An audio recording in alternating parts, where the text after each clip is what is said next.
网上看到一个视频，是很多年以前，乔布斯刚回苹果和员工开会。I would like, for example, for you to express in clear terms how, say, Java, in any of its incarnations, addresses the ideas embodied in OpenDoc. And when you're finished with that, perhaps you could tell us what you personally have been doing for the last 7 years.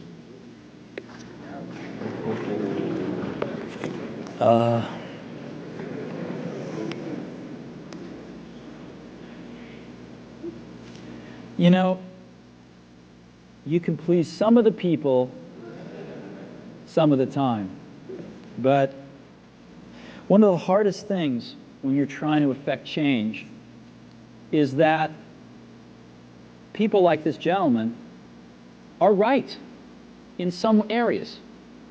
I'm sure that there are some things OpenDoc does, probably even more that I'm not familiar with, that nothing else out there does.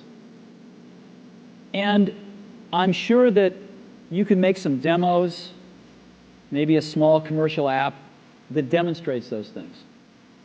The hardest thing is, how does that fit in to a cohesive, larger vision that's going to allow you to sell $8 billion, $10 billion of product a year? And one of the things I've always found is that you've got to start with the customer experience and work backwards to the technology. You can't start with the technology and try to figure out where you're going to try to sell it. And I've made this mistake probably more than anybody else in this room. And I've got the scar tissue to prove it. And I know that it's the case. And as we have tried to come up with a strategy and a vision for Apple, it started with what incredible benefits can we give to the customer? Where can we take the customer?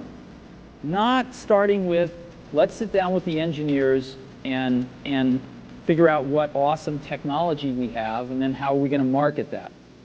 乔布斯这个是正确的创业思路。用户要的不是技术，是你的产品替他解决了什么问题。我觉得这段视频特别有意思，推荐大家反复多看2遍。